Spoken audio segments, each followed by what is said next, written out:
Os Estados Unidos voltaram a bombardear o Irã ontem pela nona noite consecutiva, e conforme eu entrava no ar, claro, já é noite no Oriente Médio, onde o fuso horário coloca eles mais à frente do que a gente aqui no Brasil. Já se tem notícias de que a 10ª noite de bombardeios também começou, conforme tanto os Estados Unidos atacam desde 7 de julho, quanto o Irã também volta a bombardear bases americanas pela região. A gente vai entrar em breve sobre detalhes de como correu a nona noite de bombardeios, mas antes disso eu quero fazer uma parte aqui porque a gente está recebendo informação ao vivo e eu trago esse mapa para a gente entender.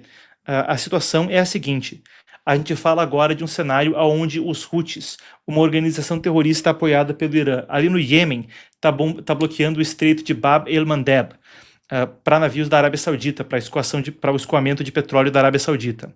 Nessa imagem você vê os dois estreitos. Aquele mais acima da imagem é o Estreito de Hormuz, que o mundo tem acompanhado desde o início desse conflito, em 28 de fevereiro.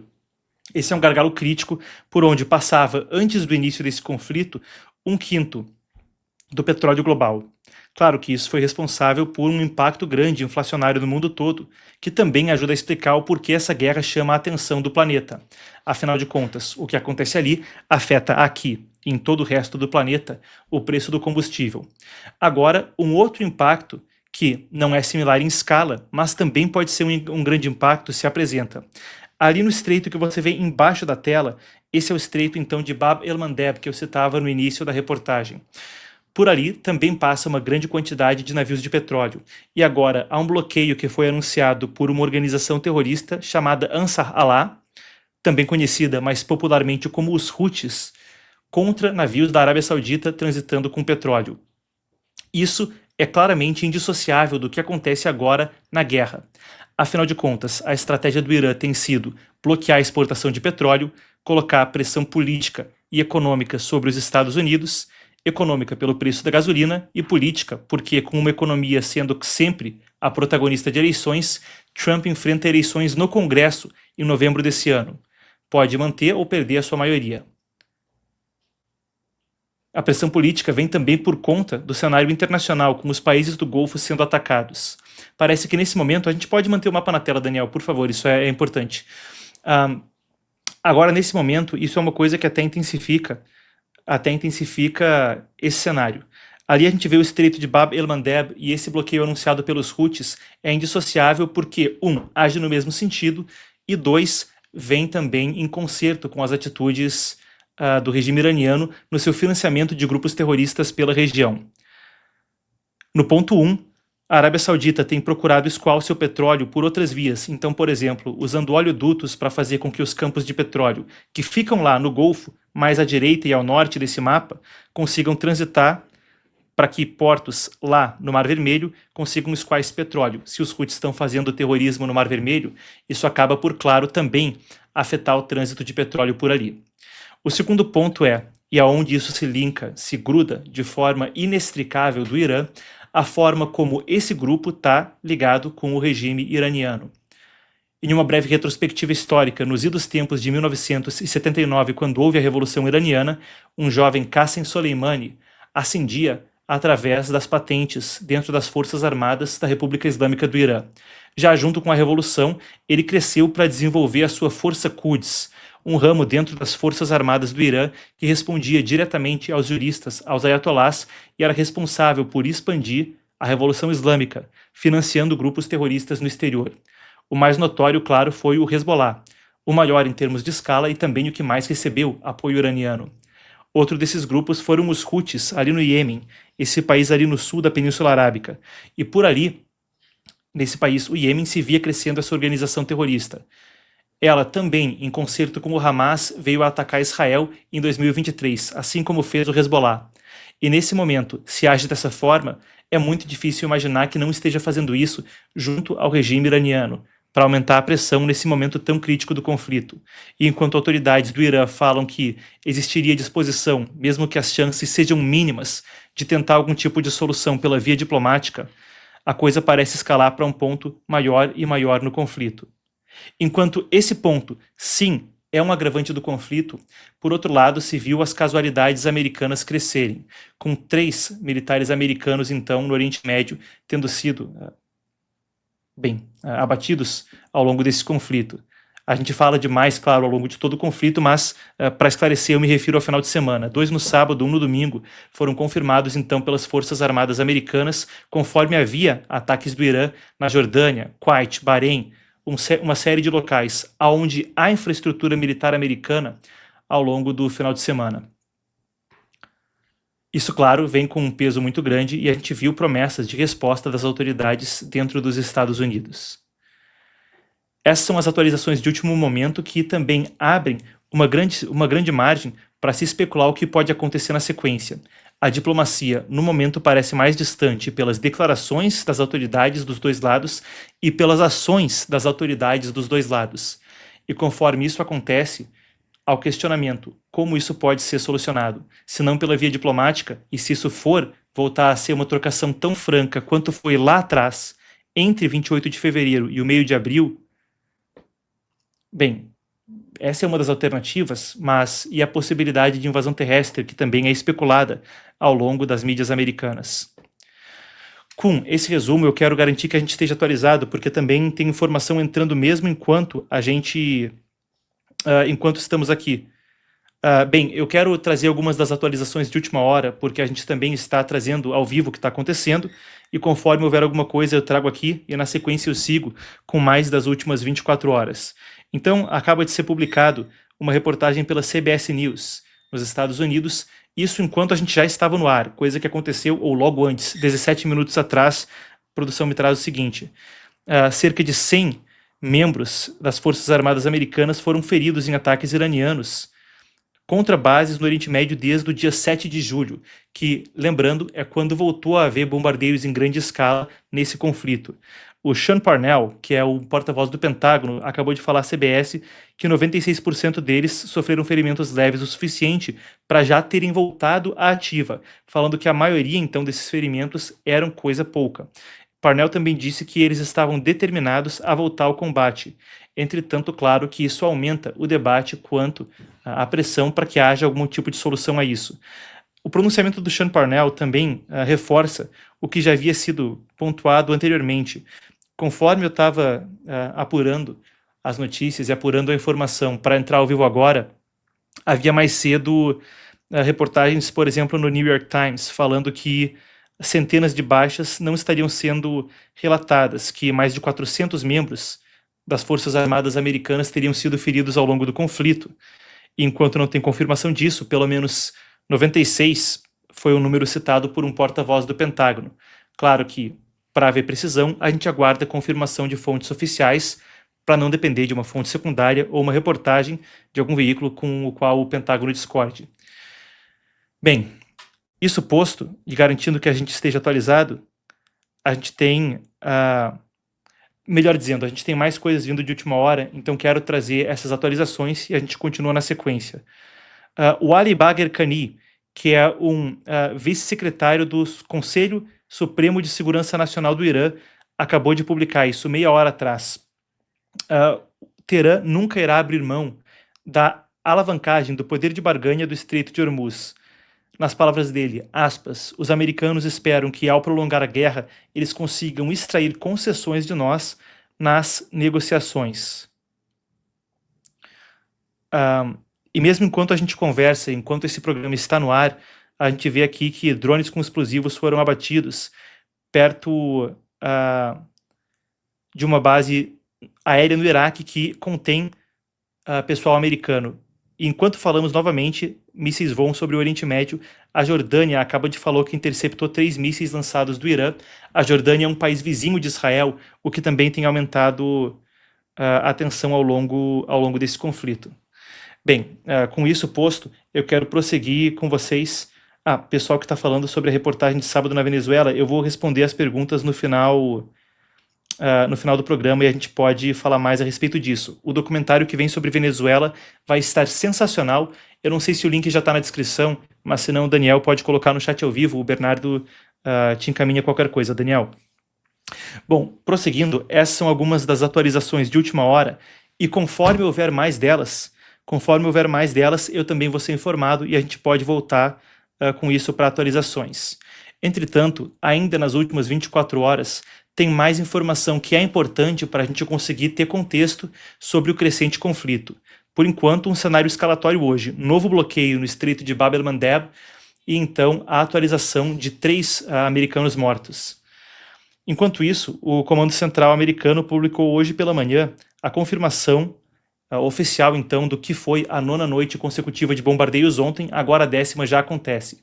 Segundo o CENTCOM, que é o Comando Central, os ataques atingiram centros de comando militar, sistemas de defesa aérea, bases de mísseis e drones, instalações costeiras e redes de comunicação dentro do Irã.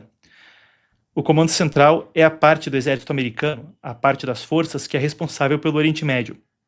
Eles dividem por nomenclaturas como essa, por exemplo, o SOUTHCOM, o Comando Sul, é responsável pela América Latina e o Caribe, só para esclarecer o termo.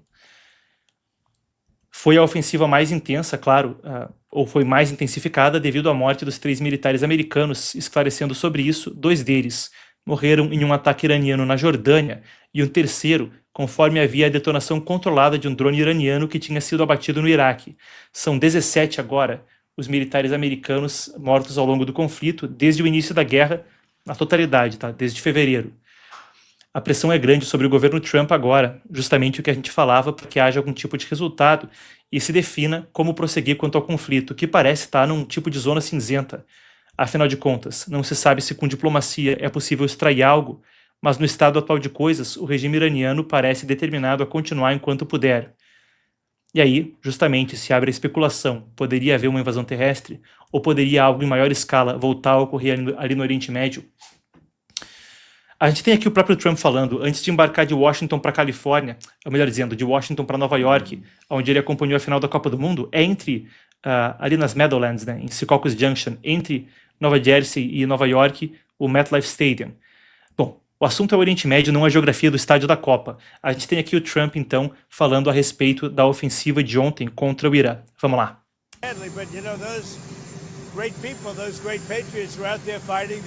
Iran cannot have a nuclear weapon. Iran has been very, very badly damaged. They've lost everything almost militarily. They've got very little left. They've got some missiles. They've got some drones. They've got some manufacturing ability, not much. We control the Strait. They don't control anything. So we'll see what happens. But we hit them very hard again tonight. And we did that in honor of the probably 3, it's probably 3 as opposed to 2 great patriots. Bom, aí está então. O Irã, claro, revidou. A gente tem Jordânia, Bahrein e Kuwait obrigados a ativar sistemas de defesa aérea. Israel também ativou sistemas de defesa aérea, entretanto, não para si própria nesse caso, mas para a Jordânia, um país vizinho, e com projéteis vindo próximos à fronteira, Israel acionou então os seus sistemas para garantir que não houvesse escombros ou algum tipo de erro de pontaria que fizesse com que os projéteis fossem passar da fronteira da Jordânia. Israel entrou em alerta, claro, a respeito disso. Aí no começo da tarde, novos lançamentos do Irã, direção ao Bahrein. Bahrein e Kuwait têm sido os principais alvejados nesse momento. A gente deve ter aqui as imagens, Daniel coloca na tela alguns dos registros que foram feitos a respeito disso. São várias frentes, o que, claro, também chama atenção quando se fala da capacidade tecnológica e operacional do Irã, mesmo depois dos ataques americanos. A gente tem falado disso longamente e também havia perguntas que vieram consistentemente para mim no programa sobre, olha, mas se está tão avançada a degradação da infraestrutura militar do Irã, como é possível que se consiga ainda disparar esses drones ou disparar esses projéteis? E abro um parênteses, faço uma digressão, porque isso é mais interessante para a gente conseguir capturar a essência do momento do conflito. Por um lado, houve reportagens, apesar de, claro, ser difícil verificar isso de forma independente, mas muitas reportagens falavam sobre esse momento de trégua ter aberto uma possibilidade para que o Irã recuperasse uma pequena parte da sua amplamente destruída infraestrutura. Mas com a guerra na Ucrânia também se inaugurou é a palavra que eu procurava. Se inaugurou amplamente uma estratégia onde se expande o conceito de uma guerrilha como poderia ser encontrada, sei lá, em países pela América Latina ou na Revolução do Partido Comunista Chinês para o conceito geopolítico. Vou explicar o que eu quero dizer com isso. A ideia de uma guerra de guerrilha é que com uma pequena força organizada para fazer uma série de operações que não são guerra aberta, não vão bater de frente com um tanque ou com uma força aérea, mas operações de sabotagem, sequestro, crime, etc. Através desse tipo de cenário, se consegue extrair concessões de uma força maior, se consegue vitórias políticas que jamais seriam obtíveis no campo militar, por exemplo, se tentasse bater de frente e derrotar aquela força.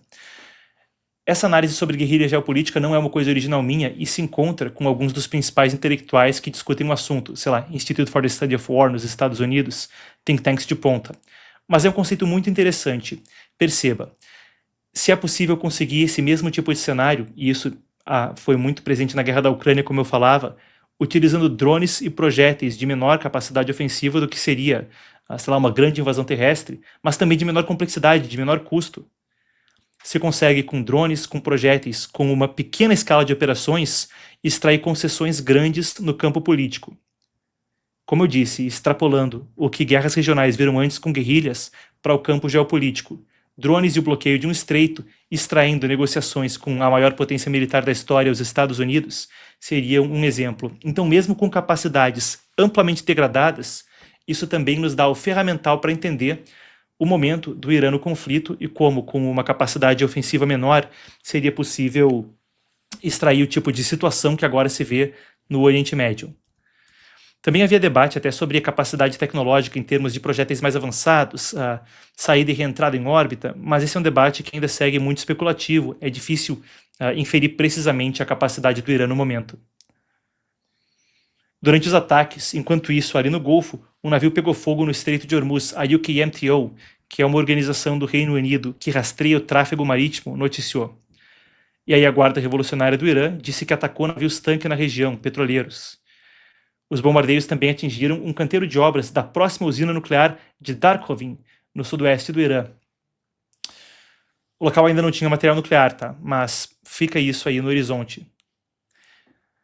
É um momento, como a gente falava, delicado, infraestrutura civil atingida no Kuwait e mais disso é relatado. A gente tem aqui o Pete Hegseth, o secretário da Guerra dos Estados Unidos, falando que, em virtude das 3 baixas que foram registradas no final de semana, qualquer um que ameace americanos em qualquer parte do mundo será atingido. Vamos ver. Being an American means something unbreakable. If you kill Americans, if you threaten Americans anywhere on earth, we will hunt you down without apology and without hesitation, and we will kill you. President Trump has also been very consistent. Crazy regimes like Iran, hell-bent on prophetic Islamist delusions, cannot have nuclear weapons. Esse é um dos pontos interessantes também desse conflito, conforme a gente desdobra as atualizações. Isso que foi dito sobre cidadãos americanos é uma coisa que vem muito presente na herança também cultural dos Estados Unidos. E como o que a gente faz aqui é buscar que esse noticiário seja não só uma maneira de você se atualizar, mas de extrapolar o dia a dia, abrir o teu horizonte e garantir que as notícias sejam uma ponte para algo maior, para você conseguir sair daqui com enriquecimento intelectual. Eu quero abrir um breve parênteses, porque, novamente, isso é central em muitos dos conceitos, não só agora do governo Trump, mas da postura americana em geral. Cícero, em Roma, famosamente falava civis Romanus sum, que é sou um cidadão romano, com a ideia de que haveria uma espécie de jurisdição universal, onde, se você prejudicar um cidadão romano fora de Roma, aonde quer que seja, isso implicaria a ira dos romanos. Então, sob essa ótica, é interessante pontuar como esse conceito também se traduz, e muito dessa herança intelectual ocidental se condensa, de certa forma, na fundação dos Estados Unidos. Esse breve parênteses histórico ajuda a gente a ter um pouco de perspectiva sobre a fala do Pete Hegseth. Mas eu quero continuar, tem mais até para a gente pontuar aqui, em termos de se isso pode ou não ter uma solução diplomática. Então, dadas as atualizações objetivas de último momento, quero também garantir, parece que a gente tem alguma coisa acontecendo. Muito bem, vou fazer um breve adendo, tá? Eu queria seguir para falar a respeito de negociações, mas acontecendo agora, 2 atualizações nos últimos 5 minutos. Então, um míssil de cruzeiro, diz a Guarda Revolucionária Islâmica, foi interceptado e destruído no sul de Rudbar. A Tasnim noticiou agora, a destruição, na verdade, teria sido ontem à noite, mas então foi noticiado mais um míssil de cruzeiro sobre o Irã. E agora acabou de vir pela Fars, que é uma agência de notícias afiliada à Guarda Revolucionária. A TV estatal iraniana acaba de relatar uma explosão em Bandar Abbas, do sul do Irã. Também foi dito que houve novas explosões na cidade portuária de Sirik. Então, também fenômenos acontecendo no Oriente Médio, enquanto mesmo nós estamos no ar. Bem, postas as atualizações de última hora, eu quero falar também sobre a perspectiva de negociações, pois, como eu falava, fica uma espécie de zona cinzenta, onde não se sabe o que pode acontecer com o conflito que mais e mais se alarga nesse momento. Então, isso posto, a gente tem aqui uma publicação nas redes sociais do Mohammad Bagher Ghalibaf, que junto com o ministro das Relações Exteriores, o Abbas Araghchi, tem sido um dos 2 principais negociadores com os Estados Unidos. Sobre a possibilidade de diplomacia, ele afirmou que os Estados Unidos não demonstram interesse em encerrar a atual escalada militar no Oriente Médio. Ele ironizou a inteligência americana. Vou ler aí da postagem, aspas. Os americanos estão constantemente trazendo equipamentos militares novos para a região e alegam que estão buscando parar a guerra. Eles contaram com a inteligência de nós na medida de sua própria inteligência, breve de QI. Nós, no reconhecimento desses joguinhos, chegamos ao estágio de mestre em todos os aspectos e, com base nisso, nos preparamos. As ações devem confirmar as alegações, não contradizê-las. É parte de uma troca de farpas, conforme os Estados Unidos também têm falado que o Irã quer fazer um acordo, mas acabam por, destruir o acordo sempre no último instante e voltar atrás em concessões que já haviam sido discutidas. Na semana passada, eu quero também trazer isso à tona, porque se fala de dificuldade na via diplomática por um lado, eu citei no começo do programa a especulação quanto à possibilidade de que eventualmente pudesse acontecer algo em terra. E isso vem muito porque Trump encontrou na semana passada o premier iraquiano Ali al-Zaidi, o novo premier do Iraque, foi apoiado por Trump. Essa visita foi considerada estratégica. Na sexta-feira, o Iraque assinou 48 memorandos de entendimento com empresas americanas para ampliar a cooperação nos setores de energia, infraestrutura e tecnologia. Enquanto parte da negociação com o Iraque agora é gradualmente remover completamente as tropas americanas do país, e estão lá, primeiro em caráter de ocupação, depois em outros modelos, desde 2003, desde a época em que houve a Desert Storm, quando o George Bush, filho, o George W. Bush, participou da operação no Iraque. Bem, se discutia muito se parte da discussão não poderia passar por ação quanto ao Irã. Nesse sentido, na noite passada, o secretário de Estado Marco Rubio foi com o presidente Trump, presidente americano, para uma viagem oficial na Ásia, e antes da decolagem falou sobre o regime iraniano. Eu quero até fazer um link com o que eu dizia no início da reportagem. Daniel, podemos voltar ao mapa, por favor, que eu havia enviado? Quando a gente fala sobre os Houthis, eu sei que a gente tem a imagem do Rubio, mas isso, esse mesmo. Quando a gente fala sobre os Houthis fechando o estreito de Bab el-Mandeb, a gente tem que entender a escala do financiamento do regime iraniano a grupos como os Houthis. Então, isso posto, Rubio falou precisamente sobre esse tipo de financiamento. Vamos ouvir o secretário de Estado. I mean, Iran's economy is in shambles. They're 300% inflation, particularly on life-sustaining goods. They have dwindling revenues to meet even their own payroll. They have food shortages. They have a drought, which we didn't cause, but they have a gasoline shortage and a fuel shortage. All these problems existed before all this began. They've just gotten worse. They will continue to get worse. And one of the reasons why Iran is in shambles, they're a rich country. Iran is a rich country. One of the reasons why Iran is in shambles is because every penny that this regime there gets, be it through sanctions relief or through the oil they're able to get out, they invested in Hezbollah. They invested in Hamas. They spent billions of dollars supporting militias in Iraq, Hezbollah, and Hamas. They should be spending billions of dollars supporting the people of Iran. They should be spending billions of dollars building the country. But instead they use it to sponsor terrorism. So I think there's a growing awareness of that inside of Iran. And I think there's even a growing awareness of that among some of the people in their government. In fact, we have heard that from some of the people in their government.